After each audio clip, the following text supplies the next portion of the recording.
The term work car may once have conjured the image of a dusty Holden ute idling outside a job site, dented toolboxes rattling in the tray, and its driver clutching a morning coffee the size of a paint tin. But today, the definition of a work vehicle has evolved, as have the trades, professions, and industries that depend on them. In modern Australia, a work car is not just a vehicle. It is a mobile workshop, a delivery hub, a digital office, a client-facing showroom, and increasingly, a place of comfort in a 10-hour day. For plumbers and sparkies, couriers and consultants, land surveyors and landscapers, the right vehicle is a tool of trade, as essential as the wrench or laptop in the passenger seat. To qualify as a true work car, a vehicle must meet several criteria: payload and durability. It must carry the load literally and figuratively. Fuel economy and servicing. Low cost of operation means higher margins for business. Access to parts and nationwide servicing, especially important in regional Australia. Comfort and safety. Long days demand ergonomic interiors and crash protection. Under $80,000 drive away, this budget is the line many businesses draw before opting for lease, finance, or fleet arrangements.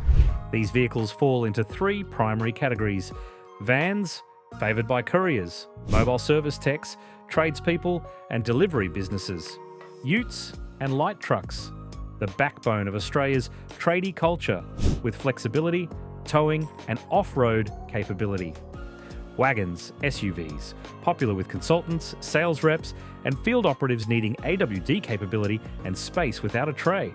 The following chapters explore the 10 best work vehicles under this $80,000 threshold, each selected not only for its specifications, but for the dignity, trust, and raw utility it brings to the Australian Workers' Day. The work car holds a unique place in Australia's industrial story, part battler, part badge of honour. In the mid-20th century, the FJ Holden Ute became a cultural icon, an all-Australian blend of farm readiness and urban ambition. By the 1970s, the Ford Falcon and Holden Kingswood wagons roamed job sites across the country, adorned with magnetic business signs and trailing the dust of work well done. These were the golden years of the locally built workhorse.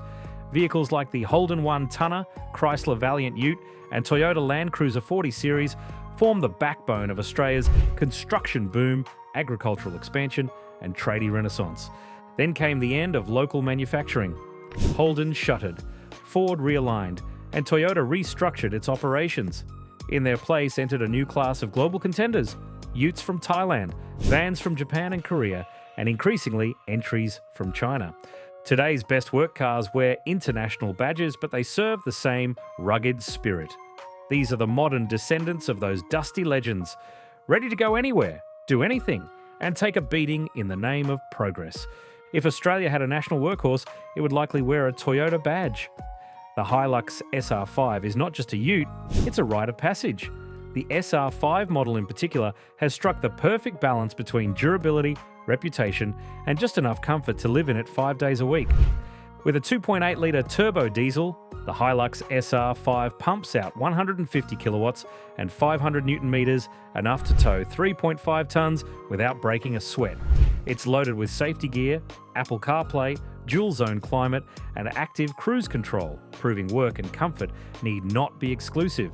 Where the HiLux truly shines, though, is in its resale, value, and reliability. Few vehicles in Australia are as trusted in mining fleets, construction sites, and remote outposts as this stalwart. It has a dealer network that stretches from Bondi to Broome, and spare parts that seem to grow on trees. Is it the plushest ute in the segment? Number, but for those who prioritise dependability over digital bells and whistles, the SR5 is still the benchmark. If the HiLux is the benchmark, the Ford Ranger is the rule breaker. The new generation Ranger, particularly in sport trim, is arguably the most technologically advanced ute in its class, and it comes in comfortably under the $80,000 cap. Powered by either a 2.0-litre bi-turbo or 3.0-litre vi6, the Ranger Sport delivers a confident, muscular driving experience. Its 10-speed automatic wide-track chassis and tuned suspension make it more SUV-like than any other ute. And yet it remains a full-fledged workhorse.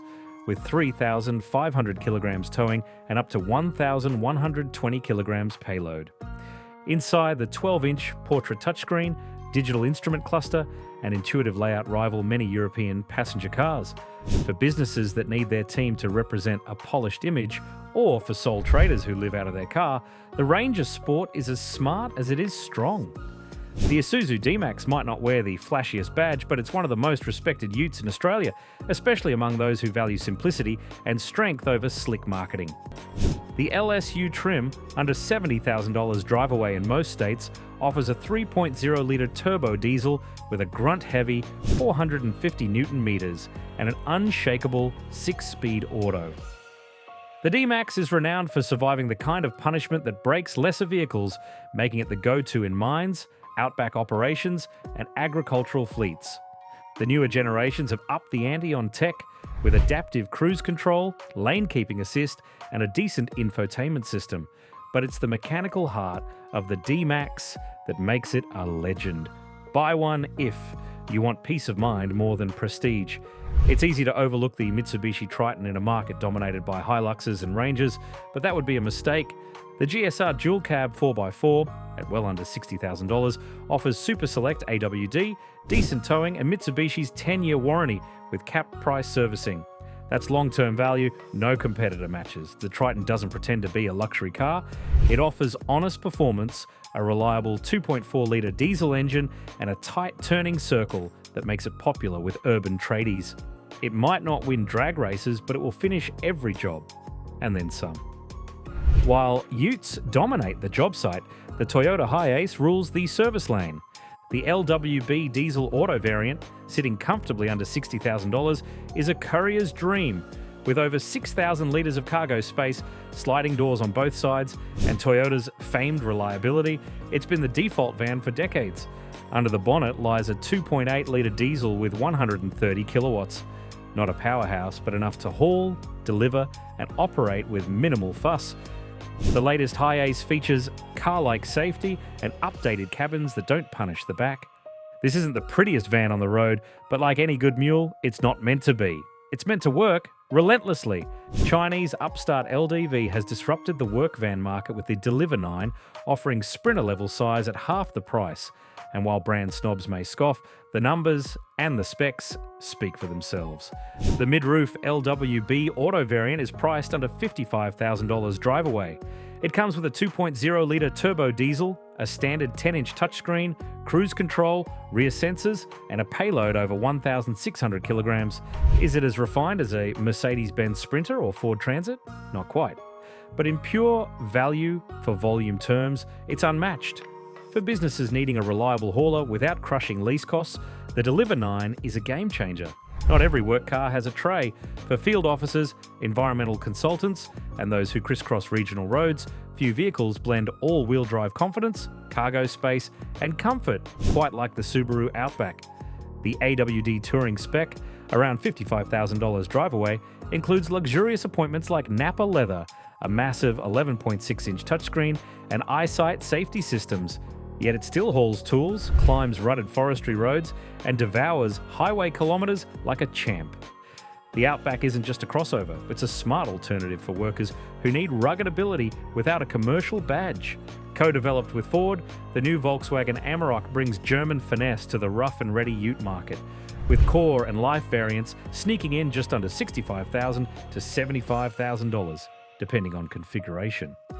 Under the bonnet are shared engines with the Ranger, including the bi-turbo 2.0-litre diesel, producing 154 kilowatts and 500 Newton meters. But the Amarok wears it differently. Slicker cabin design, firmer ride, and a European flavour that appeals to buyers needing corporate polish with hard-wearing roots. It's the sort of ute you might use on-site Monday and take to the golf club Saturday. For sole traders, image matters, and the Amarok plays that role with class. Beyond their horsepower and hauling ability, work vehicles are the unsung engines of the Australian economy. They build our homes, deliver our food, keep the lights on, and transport the tools of innovation from the Outback to the boardroom. The best work car is not always the cheapest nor the most luxurious. It is the one that delivers dependability under pressure, value over time, and a sense of pride. for the person who calls it theirs. Each vehicle in this list embodies that ethos, whether it's the rugged endurance of a DMax, the refined adaptability of a Ranger, or the sheer cargo brilliance of a HiAce. They are tools, yes, but they are also badges of trade, emblems of hustle, and in many cases, the mobile beating hearts of Australian business. In a nation built on roads, mines, farms, and trades, a good work vehicle is more than just transportation.